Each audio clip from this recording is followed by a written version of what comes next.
tadi saya katakan orang besar itu adalah saudara Joko Widodo. Dan tafsiran penyangkalan itu tidak bisa muncul kecuali pada dua hal.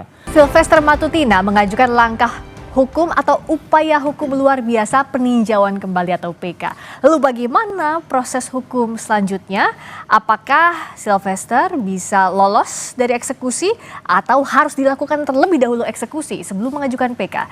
Kita bahas bersama Wakil Ketua Pradi Bersatu Lekhumanan dan Kuasa Hukum Roy Suryo CS Ahmad Hosinuddin. Selamat malam Bapak-Bapak, Ahmad Hosinuddin juga Bang Lekhumanan. Jadi kalau sebenarnya Bung Sylvester mengajukan upaya luar biasa peninjauan kembali, harus eksekusi dulu atau enggak? Nah, sebenarnya pandangan saya adalah mengacu pada KUHP pasal 84 bahwa pelaksanaan eksekusi itu apabila telah melampaui batas waktu maka sudah dinyatakan daluarsa. Sehingga tidak dapat lagi dilaksanakan eksekusi terhadap putusan. Jadi pasal 84 itu adalah bahwa putusan pengadilan itu kurang lebih kalau nggak salah saya 1,5 tahun, kemudian ditambah 1/3 itulah masa daluarsanya. Dan itu sudah lewat karena 6 tahun sudah tidak dilaksanakan eksekusi sehingga menurut saya itu sudah lampau dan sudah tidak bisa dilaksanakan eksekusi. Meskipun sudah inkrah van geweest, artinya sudah berkekuatan hukum tetap, bisakah itu menghalangi eksekusi dengan alasan daluarsa tadi, Bang Hosinuddin? Ya, saya menjelaskan yang pertama, saudara Sylvester Matutina itu dalam kondisi terkena banjir bandang besar, air bah yang besar. Artinya gimana tuh? Sehingga berusaha meraih apapun yang bisa diraih, dianggap akan bisa menyelamatkan dirinya. Ya, upaya menyelamatkan diri. Ya, pertama bernarasi tentang minta dari presiden apa yang pernah diberikan kepada Hasto. Amnesti. Ternyata diprotes publik. Karena jalanin perkara aja belum, pidana belum, kok tiba-tiba minta amnesti begitu. Lagi pula kan amnesti itu hak prerogatif yang inisiatifnya ada pada presiden, termasuk abolisi. Berbeda dengan gerasi dan rehabilitasi yang bisa diajukan permohonan oleh terpidana.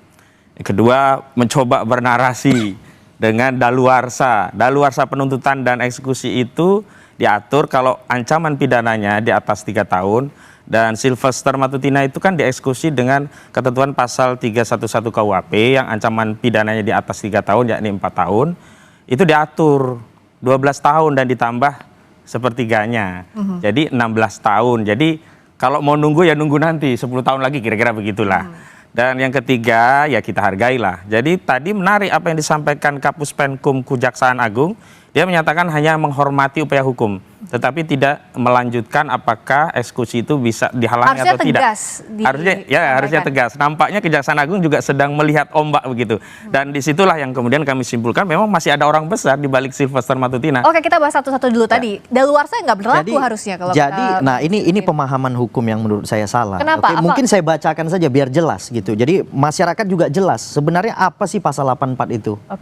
Oke, saya bacakan pasal. Sama-sama punya dasar hukumnya. Iya dong, artinya kenapa kejaksaan tidak melaksanakan eksekusi? Kan kejaksaan adalah lembaga negara, nggak boleh dong kita ajak dia untuk tabrak aturan, kan begitu kan? Ujung tombak daripada kejaksaan adalah KUHP, sehingga kejaksaan wajib menghormati KUHP. Oke, saya bacakan pasal 84 ayat 1. Kewenangan menjalankan pidana hapus karena daluarsa.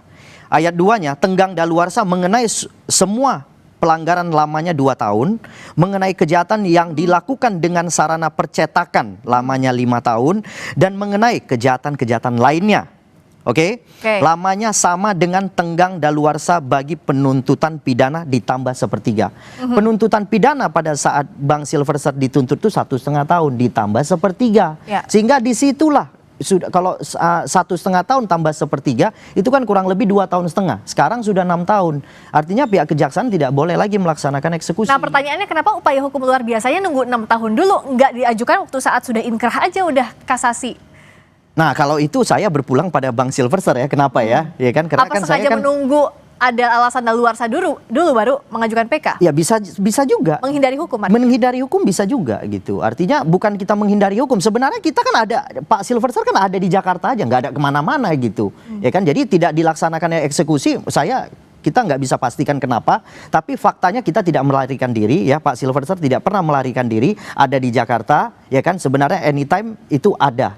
Ya kan, dimanapun bisa ditemuin intinya. Cuman ketika tidak dilaksanakan eksekusi, saya melihat udah sampai sepanjang ini tiba-tiba mungkin teman-teman ini mendorong, akhirnya kemudian diangkat kembali berita itu. Oke, soal daluarsa tadi setuju? Ya, memang ada perbedaan pandangan. Kalau kami tetap mengacu kepada pasal 78 KUHP dan memang ada perbedaan pandangan, silahkan saja. Tetapi yang jelas negara tidak boleh kalah. Jadi kalau negara lalai pada saat sebelumnya tidak segera mengeksekusi, saatnya hari ini negara mengambil sikap untuk menunjukkan marwah negara bahwa ada institusi yang berwenang untuk mengeksekusi.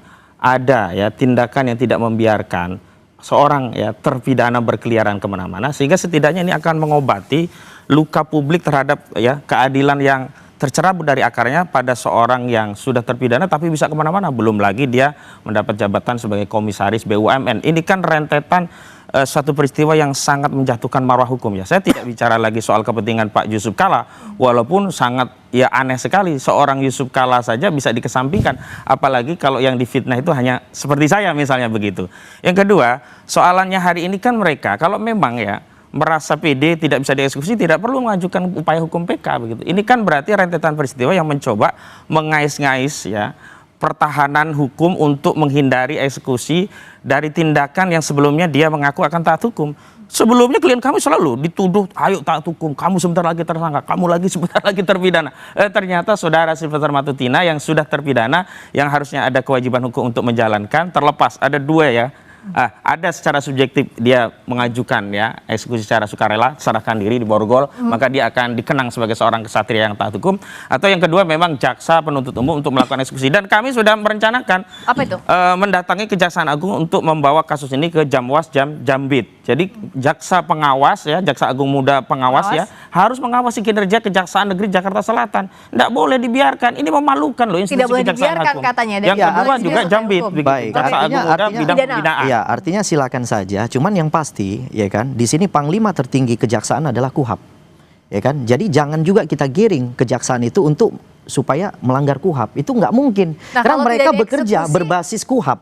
Sehingga ketika mereka melanggar KUHAP, ya kita juga akan laporkan juga kepada pihak terkait. Kalau kan gitu. sudah inkrah tapi tidak dieksekusi, itu melanggar KUHAP atau enggak? Sudah daluarsa persoalannya. Enggak, waktu 6 tahun lalu tidak dieksekusi. 6 tahun lalu kalau tidak dilaksanakan eksekusi, dah kita nggak tahu kenapa tidak dilaksanakan eksekusi, kita nggak bisa jelaskan. Tapi faktanya ini sudah berjalan sekian lama. Kemudian saat sekarang ketika rekan-rekan ini kemudian mensonding lagi, ya kan, membuka kembali tabir ini, kemudian setelah itu kita lihat rupanya waktu sudah lampau. Artinya sehingga menurut saya tidak patut lagi untuk dilaksanakan eksekusi. Gitu. Apa ya sudah tidak patut lagi untuk dieksekusi? Patut atau tidak patut itu tergantung Kejaksaan Agung, karena harusnya ini adalah tugas kewajiban dan tanggung jawab Kejaksaan Agung. Kalau pihak Anda apa melihatnya kenapa tidak dieksekusi 6 tahun lalu? Baru itulah sekarang, saat ramai kembali. yang sebelumnya kami dituduh ada orang besar di balik perjuangan mengungkap ijazah saudara Joko Widodo.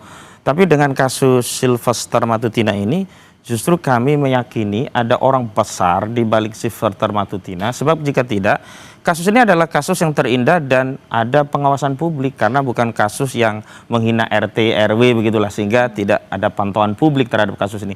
Dan saya mendengar kawan-kawan advokat, ada 100 advokat yang dulu melaporkan, membackup laporan dari keluarga Pak Yusuf Kalla ini juga berulang kali meminta untuk segera dieksekusi, termasuk keluarga Pak JK. Saya mendapat informasi juga bertanya, ini apa yang kami lakukan? Sudah ada proses, sudah divonis, inkrah, kok negara membiarkan? Lalu di mana tugas dan tanggung jawab negara melindungi marwah warga negara yang dicedera, difitnah oleh Silvester Matutina? Kan sebelumnya kubu Silvester masih berdalih, oh itu kan kebebasan berpendapat. Kalau itu belum putusan, oke lah, masih beda tafsir tentang apa yang disampaikan oleh Silvester Matutina terhadap Pak Yusuf Kalla. Tapi ini kan sudah vonis, dan vonis ini bukan judek faksi tingkat pertama atau judek faksi tingkat kedua, ini sudah judek juris loh, peradilan tertinggi, Mahkamah Agung. Nah, kalau ada pengabaian, ini akan jadi presiden buruk bagi rakyat untuk mencari keadilan. Kalau begitu nanti akan terjadi apa yang disebut dengan Eikenrechting. Ini proses menghakimi masyarakat, di tengah-tengah masyarakat akan main hakim sendiri. Karena apa? Tidak percaya pada institusi penegakan hukum. Lah saya kalau lapor polisi nanti juga divonis, orangnya juga lari. Ya, mending saya sikat aja sih lah. Biar aja kalau saya masuk penjara masuk gitu. Nah, ini yang berbahaya gitu loh. Kalau dituding atau diterka-terka ada orang besar, orang besarnya di tingkat mana? Kejaksaan kah? Presiden saat itu. Ini saudara Joko Widodo. Karena kita tahu relasinya adalah Silvester Matutina itu kan ketua Solmed, Solidaritas Merah Putih, yang mendukung ya daihatnya saudara Joko Widodo. Dan saudara Joko Widodo dalam presiden itu sering mengangkat hukum, jangankan untuk Sylvester Matutina, untuk anaknya ya, untuk mendaftar menjadi wapres ya, yang tidak penuh dan 40 tahun, undang-undangnya aja diubah di MK. Ini tudingannya pihak Bang Hosin ya, harus dijawab dulu. Ini menurut saya ini tudingan yang serius. Kenapa Artinya, tudingan serius?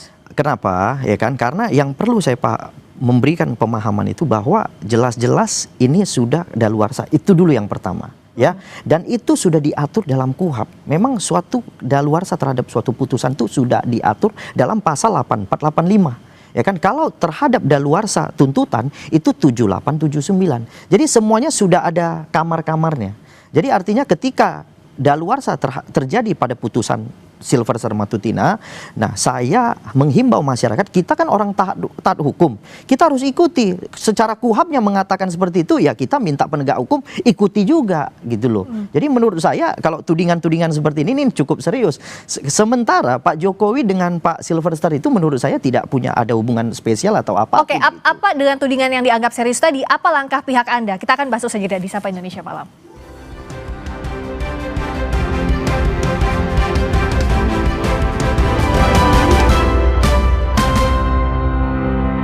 Sapa Indonesia Malam, Kapus Penkum Kejagung Anang Supriyatna menyatakan sidang PK yang diajukan terpidana Sylvester Matutina sudah terjadwal pada 20 Agustus 2025.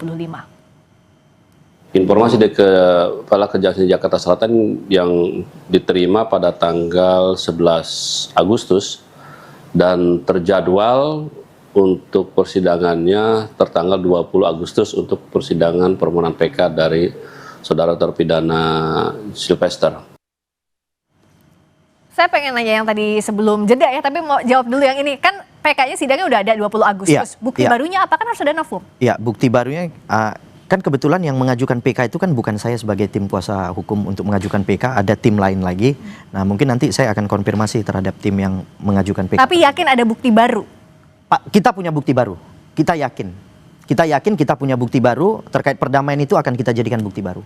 Oke, perdamaian dengan Pak JK yang diakui oleh Bang Sylvester. Tapi tadi dituding secara serius oleh Bang Kosinudin, sebut nama siapa orang besar di balik ini. Ini tudingan serius ini Pak Kosinudin, ini harus lebih jelas lagi nih harusnya. Saudara Jokowi ya.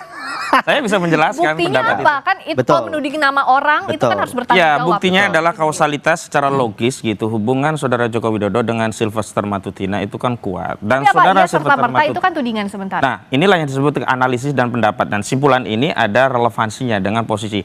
Kalau ya saya yang kemudian dilindungi saudara Joko Widodo nggak ada hubungannya. Justru saya kan di oposan, selalu mengkritik. Jadi nggak nyambung begitu. Tapi kalau kita kaitkan orang besar itu adalah presiden, dikaitkan dengan vonisnya itu 2019, saat itu presidennya saudara Joko Widodo, wajar kalau kemudian kejaksaan tiarap, mana berani ya kejaksaan nyongkel-nyongkel nyenggol tim yang selama ini daihat membela saudara Joko Widodo. Dan hari ini saya lihat ini kok Kejaksaan Agung kok menjadi lunak begitu, padahal sebelumnya Kejaksaan Agung menyatakan oh sudah diundang oleh Kejari, ya silakan saja, kalau tidak hadir kita akan upaya paksa.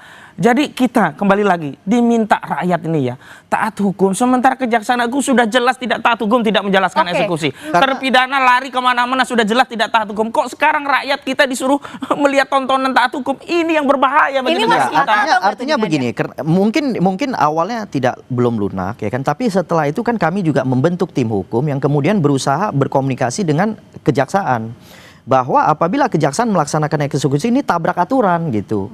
Ya kan, Panglima tertinggi kejaksaan adalah KUHP. Sementara pasal 8485 mengatur daluarsa terhadap putusan. Sehingga apabila tetap dipaksakan suatu eksekusi tersebut terhadap saudara Sylvester Matutina, itu jelas kami akan lakukan langkah hukum terhadap kejaksaan. Nah, kalau tadi tudingannya bahwa ada relasi Bang Sylvester dengan mantan presiden, itu kalau masuk akal atau terlalu enggak? jauh, itu terlalu jauh. Kenapa terlalu jauh? Kenapa nggak masuk akal? Yang pertama, tidak pernah ada korelasi antara Pak Jokowi dengan Sylvester Matutina. Meskipun relawan. Meskipun relawan, karena kita tahu selama Pak Jokowi menjabat, Sylvester itu tidak pernah memperoleh jabatan apapun dan tidak pernah mengharapkan jabatan apapun dari presiden kita Joko Widodo.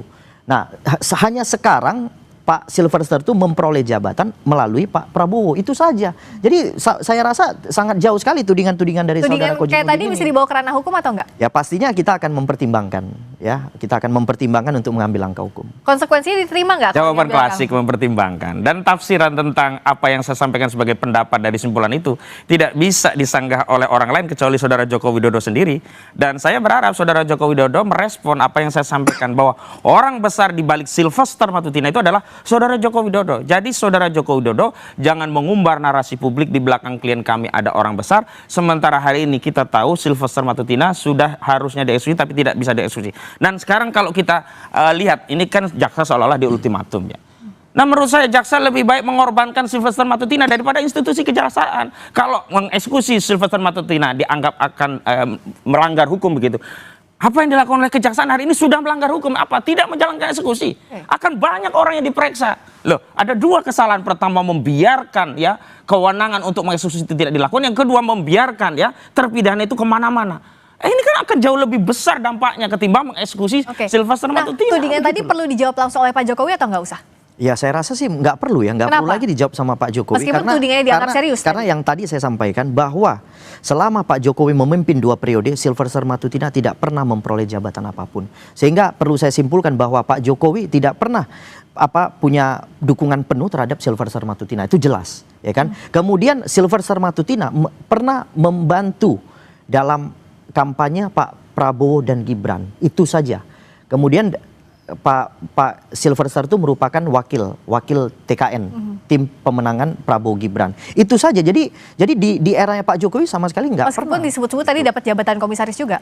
Nggak pernah. Selama Pak Jokowi yang memimpin, kalau sekarang itu kan pertimbangannya berbeda. Itu kan langsung diberikan oleh Pak Presiden. Sehingga pertimbangan berbeda. Tapi kalau dengan Pak Jokowi nggak ada hubungannya? Tidak ada hubungannya sama sekali. Tidak ada hubungannya sama sekali dan jauh sekali kalau itu. Dianggap tadi bisa mengontrol langsung kejaksaan? Nggak bisa. Tidak ada institusi manapun yang bisa dikontrol atau diintervensi, ya kan? Siapapun tidak bisa mengintervensi penegakan hukum. Tapi faktanya yang mengintervensi penegakan hukum itu adalah KUHAP menurut saya. Karena kenapa? KUHAP pasal 8485 itulah yang melindungi Sylvester Matutina. Karena kenapa?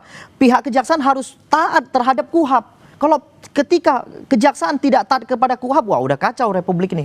Kejaksaan harus taat kepada KUHAP. Kalau menurut Bang Leshumanan kan harusnya nggak usah dieksekusi, ya jalanin aja. Kejaksaan sudah melanggar KUHAP karena tidak melakukan eksekusi sejak putusan itu diterima. Karena KUHAP-nya pasal 84 itu daluarsa, putusan itu dulu kenapa tidak dilakukan? Berarti kan terjadi pelanggaran. Jangan sampai kejaksaan menjadi tumbal Sylvester Matutina, dan jangan sampai upaya penegakan hukum di Indonesia morat-marit kacau balau hanya karena tindakan kejaksaan yang membiarkan terpidana kemana-mana. Dan saya mau tegaskan ya terkait orang besar di balik Sylvester, sehingga kita semua ini kan jadi kena kotoran dari Sylvester Matutina ini. Kita harus bersih-bersih nih. Negara ini harus bersih-bersih dari kotoran Sylvester Matutina yang mencederai proses penegakan hukum. Tadi saya katakan orang besar itu adalah saudara Joko Widodo. Dan tafsiran penyangkalan itu tidak bisa muncul kecuali pada dua hal. Pertama dari saudara Joko Widodo sendiri, yang kedua kuasa hukum saudara Joko Widodo. Kenapa sih ada tudingan tadi? Apa emang relevansinya dengan kasus ini? Lah, dengan saudara Joko Widodo 2019 itu kan presiden. Vonisnya kan kasasi itu di 2019. Sampai hari ini nggak jalan. Selama ini kan saudara Joko Widodo menuduh ada orang besar di balik Roy Suryo. Begitu dilawan, dikejar siapa orangnya, dia kemudian ngeles. Oh, bukan Demokrat, bukan SBY. Dan hari ini saya yang kemudian gantian. Ada orang besarnya itu ternyata bisa jadi Joko Widodo yang berkaitan dengan Sylvester Matutina. Dan hari ini kita semua menjadi korban. Bahkan yang dikorbankan bukan hanya soal tidak dieksekusinya, tetapi hukum itu sendiri. Sistem dari hukum itu sendiri rusak. Hari ini berantakan semua. Akhirnya orang punya anggapan, ya kalau negara saja tidak mentaati apa yang menjadi tugas, kewenangan dan tanggung jawabnya untuk mengeksekusi melalui kejaksaan, lalu apa dasarnya kita diminta untuk mentaati proses Bang Leshumanan dijawab dong tudingan yang tadi. Terkait dengan yang orang besar itu saya sudah sampaikan, saya tekankan itu bukan Joko Widodo, itu sudah pasti ya. Tetapi karena mungkin rekan-rekan ini selalu mengarahkan kepada Pak Joko Widodo, ya itu silakan saja. Kalaupun misalnya tadi mempertimbangkan untuk ngambil langkah hukum, semakin luas nggak, semakin lebar nggak kasus ini, perlu atau enggak? Ya makanya kan gini, kalau sarankan ambil langkah hukum, ya, kita pasti akan ngambil langkah hukum kalau begitu. Tapi yang harus mengambil langkah hukum saudara Joko Widodo, karena kepentingan saya hanya dengan saudara Joko Widodo. Ya. Balik lagi, dia lagi. Betul. Sekarang yang kasus ini aja belum selesai oleh saudara Joko Widodo. 311310. Kemudian diselundupkan pasal 3235. motifnya jelas agar orang yang status tersangka dalam laporan saudara Joko Widodo bisa ditahan karena KUHP mengatur ancaman pidana di atas 5 tahun bisa ditahan. Kalau pasalnya hanya pencemaran, fitnah, merasa direndahkan, ya, merasa dihina-dinakan, itu kan 310, 311 itu kan di bawah 5 tahun. 310 cuma 9 bulan, 311 cuma 4 tahun. Maka diselundupkanlah di laporan saudara Joko Widodo pasal 35 Undang-Undang ITE ancamannya 12 tahun, pasal kemudian 32 yang ancamannya 8 tahun.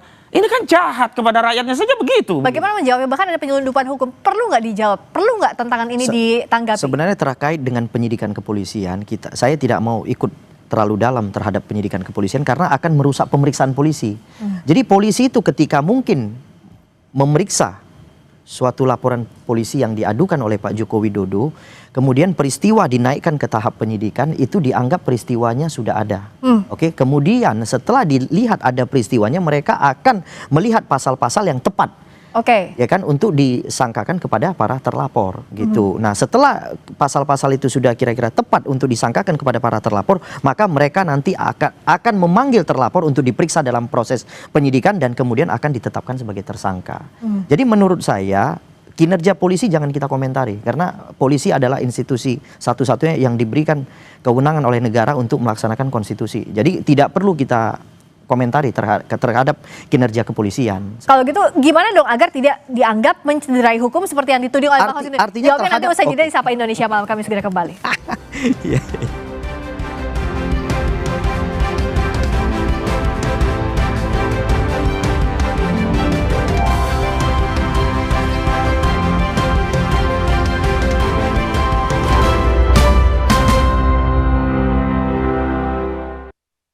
Nah, kalau kinerja kejaksaan dianggapnya sudah benar atau belum kalau dari pihak Anda tadi sebelum terputus? Menurut saya pihak kejaksaan sudah benar. Kenapa? Belum melaksanakan eksekusi karena mereka pasti selalu memerhatikan KUHP, ya kan? Karena mereka itu kerja itu menggunakan tim, sehingga ketika mereka mau melakukan suatu tindakan, mereka akan melaksanakan ekspos. Dalam ekspos itulah nanti semua pendapat-pendapat itu diambil, yang kemudian diambil keputusan supaya tidak mengambil langkah yang salah.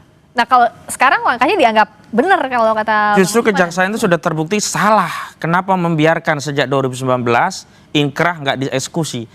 Dan jangan sampai kejaksaan bikin kesalahan kedua.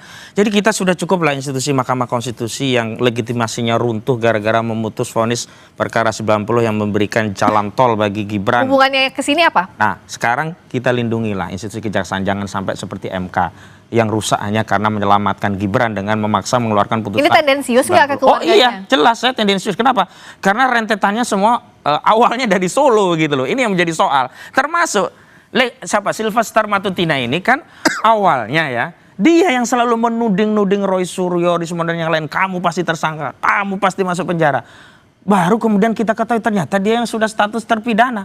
Kok bisa ada orang punya status terpidana yang dia melanggar asas presumption of innocence, pada saat yang sama dia sendiri menghindari proses hukum.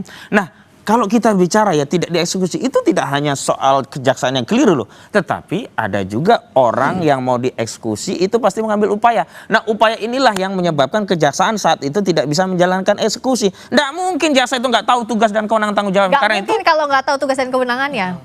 Ya, mungkin yang sebelumnya kita nggak tahu ya kenapa penyebab daripada tidak bisa dilaksanakan eksekusi. Tapi faktanya yang karena ini hari kita bicara memberikan suatu pandangan itu, ya pandangan ini hari yang perlu saya ukur itu adalah bahwa tidak dilaksanakan eksekusi selama 6 tahun itu sudah daluarsa, terhadap putusan tidak dapat lagi dilaksanakan. Balik lagi ke daluarsa. Iya, daluarsa putusan, tuntutan, dan kami simplikasikan bahwa putusan dan tuntutan kan satu paket. Tidak mungkin ada putusan sebelum ada tuntutan. Tapi tafsir ini biarkan saja. Saya ingin mengajak kepada tafsir bernegara kita. Akhirnya rakyat yang akan melihat. Apa iya akhirnya Kejaksaan Agung ya berani mengambil resiko institusi kejaksaan terdelegitimasi hanya gara-gara seorang Sylvester Matutina?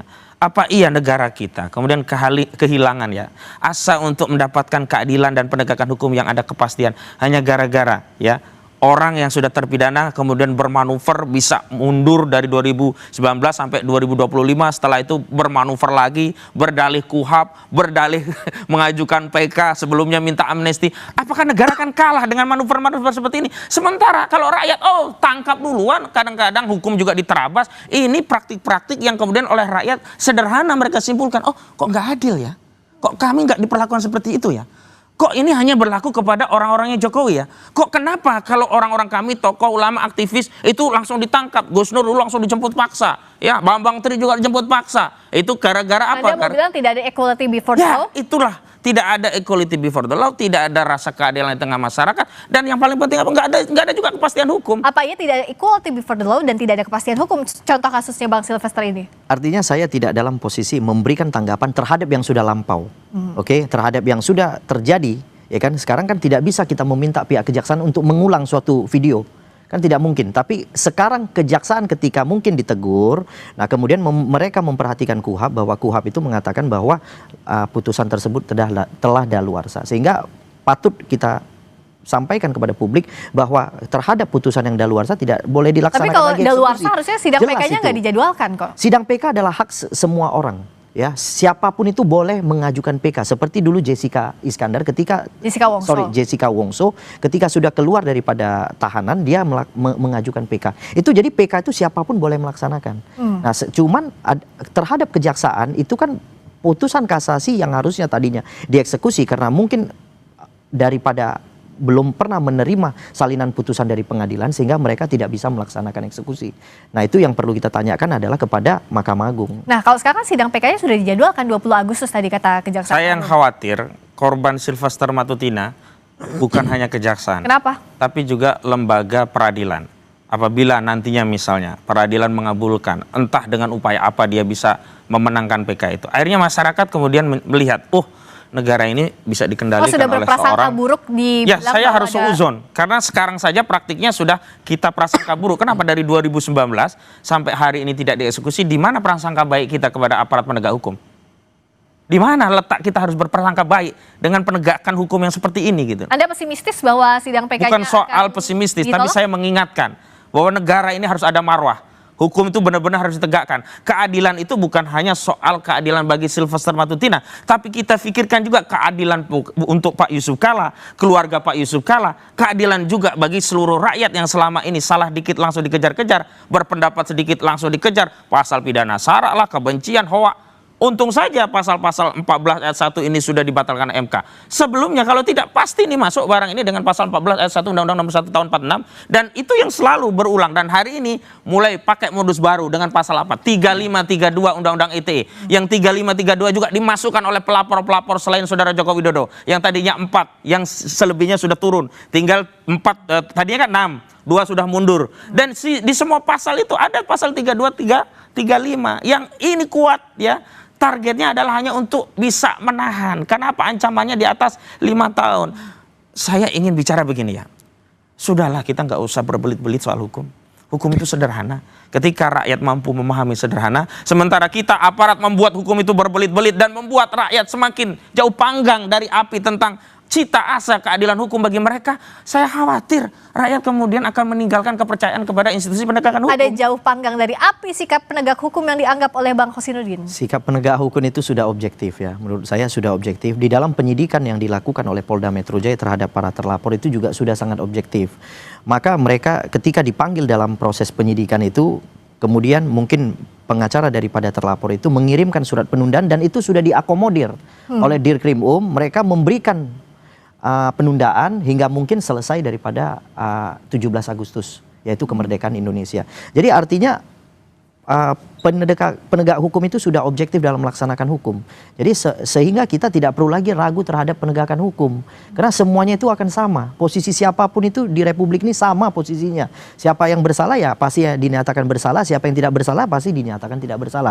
Terhadap kasus Sylvester Matutina perlu saya tegaskan di sini sudah ada perdamaian. Sehingga perdamaian itulah mungkin nanti diajukan sebagai novum di PK gitu. Jadi ketika sesuatu yang sudah dilakukan perdamaian menurut saya sudah tidak perlu lagi digoreng ke kanan ke kiri. Soal perdamaian ini bisa meniadakan pidana dan eksekusi? Nggak bisa. Cuman saya mau tanya, perdamaian itu versi siapa? Karena Pak Hamid Awaludin dan beberapa orang yang berhubungan dengan Pak JK membantah hal itu. Dan bahkan Pak JK menurut informasi yang saya terima tidak pernah kenal nih sama Sylvester Matutina begitu. Bahwa ada permintaan Sylvester untuk damai, iya. Tetapi responnya ya nggak ada begitu. Nah, saya mau tegaskan begini. kalau hukum kita kemudian ditarik untuk dengan perdamaian dan sehingga semua apa effort yang sudah dikeluarkan dari proses penyidikan, penuntutan, vonis tingkat pertama, kedua hingga judex juris tingkat Mahkamah Agung dikesampingkan hanya dengan upaya perdamaian, sudahlah rusak republik ini. Sekarang saya mau tanya kepada Kejaksaan Agung, apakah Kejaksaan Agung mau menyelamatkan marwah institusi Kejaksaan Agung atau memilih untuk membela Sylvester Matutina? Itu saja bagi rakyat. Perdamaian tadi dianggap sepihak karena kerabat Pak JK juga sudah membantah beberapa kali. Di sisi lain putusan hukum tidak bisa dihempaskan dengan perdamaian. Jadi terkait dengan yang ditanyakan mungkin keluarga Pak Jiko, saya rasa tidak tepat. Ini kan 310-311 ini kan delik aduan, jelas. Yang melaporkan adalah Pak JK. Ya kan, kemudian ketika Pak JK yang harusnya sebenarnya dikonfirmasi terkait benar nggak adanya perdamaian atau tidak, yang mengetahui pasti Pak JK karena ada saksi yang menyaksikan terhadap perdamaian tersebut. Tapi saya tidak bisa sebutkan namanya, tapi pastinya saya punya fotonya.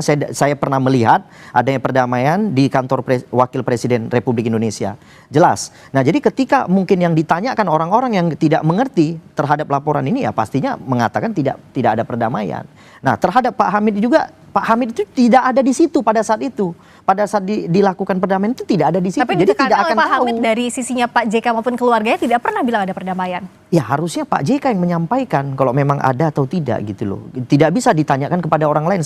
Misalnya pelapornya si A, kita tanyakan kepada si B, si C, si D, yang nggak mungkin ada jawaban yang pantas gitu. Jadi menurut saya lebih baik ditanyakan kepada si A. Tapi yang jelas itu bisa meniadakan pidana, bisa meniadakan eksekusi. Terhadap, saya tidak berkomentar terhadap putusan PK nantinya ya, karena akan mempengaruhi putusan ya. Yang pertama yang bisa saya sampaikan adalah bahwa pasal 84 telah mentiadakan eksekusi. Itu dulu yang pertama. Kemudian bagi seseorang yang kira-kira menganggap ada kesalahan yang perlu ditebus, maka dilakukanlah PK. Diajukan PK kepada Mahkamah Agung. Nah ya, terakhir karena sidang PK-nya sudah keluar jadwal 20 Agustus, bagaimana mengawasi ini, Bang Kosinuddin? Kami hanya menyampaikan kepada rakyat, inilah hukum di Republik kita. Jadi kalau rakyat ingin ya negara ini baik, ayo kita bareng-bareng bersuara, karena kita sudah terlalu capek ya dengan dagelan hukum, manuver hukum yang ya berkelindan di balik kekuasaan yang akhirnya rakyat hanya kebagian apa istilahnya itu amsyong, rugi besarnya hanya pada rakyat. Sementara hanya segelintir orang yang bisa mengakses kekuasaan sehingga dia mendapatkan fasilitas hukum melalui kekuasaan tadi, dan akhirnya segala kesalahan itu bisa diamputasi melalui jalur kekuasaan menggunakan sarana hukum. Ini yang bolak-balik sudah menjadi modus operandi yang kami lihat sudah terlalu lama dan harusnya dihentikan. Dan ini juga akan menjadi legacy bagi Pak Presiden kita, Prabowo Subianto. Apakah dia hendak melanjutkan legacy yang sebelumnya hukum hanya menjadi alat kekuasaan, alat politik, dan hari ini kita akan lihat apakah Kejaksaan Agung akan kalah dengan seorang Sylvester Matutina. Mata publik akan tertuju pada sidang PK 20 Agustus nanti. Terima kasih Bang Ahmad Kosinuddin, terima kasih Bang